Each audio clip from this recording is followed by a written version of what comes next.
Maurice was born in Montreal, the son of a very wealthy textile industrialist.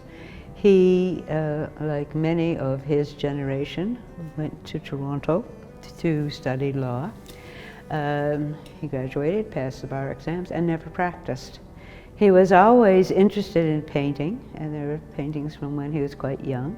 Probably much to his family's chagrin, he decided he wanted to be an artist, which was certainly outside the family business, even though his father was an art collector. And he went first to London, but then went to Paris, where he, like many foreign artists from all over Western Europe and North America, studied at the Académie Julienne, and also some private training, perhaps with Arbigny. And he settled into the life of being a painter, and was a very sociable person, made a lot of contacts within the expat community for sure, and did start to travel around France, particularly northern France, and painted.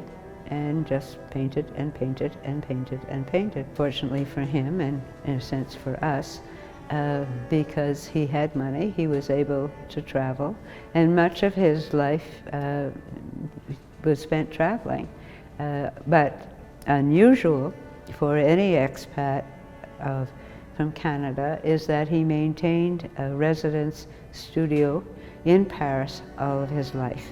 He did come back to Montreal annually till about 1914, around which time his parents, both of his parents had died.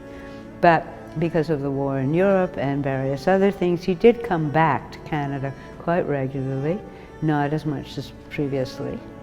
He participated in the big Canadian exhibitions like the Royal Canadian Academy annuals, and what's affectionately known as the Spring Show, which was the annual exhibition of Canadian art at the Montreal Museum of Fine Arts. He did travel he went to the Caribbean, went to North Africa. He was a Canadian war artist.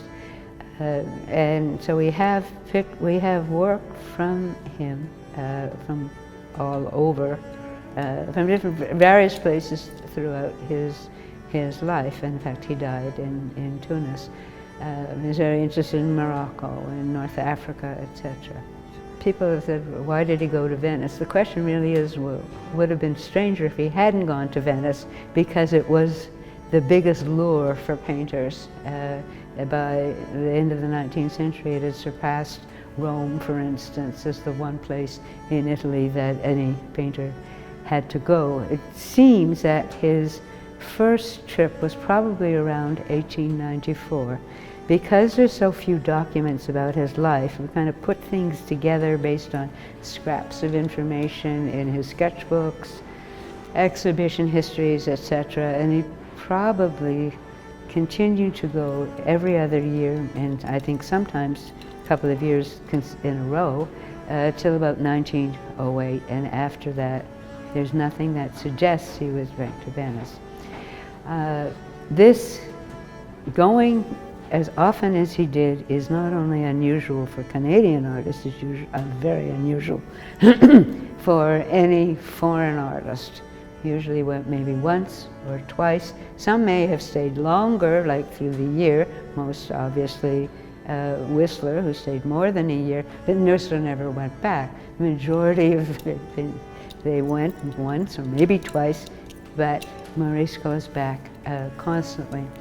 The other thing is important in terms of his biography, his Venetian biography, is that Maurice was the first Canadian to ever show at the Venice Biennale. He showed in 1903 and 1905. No other Canadian showed up until 1952, when Canada officially participated in the Biennale. So that's a rather outstanding comment.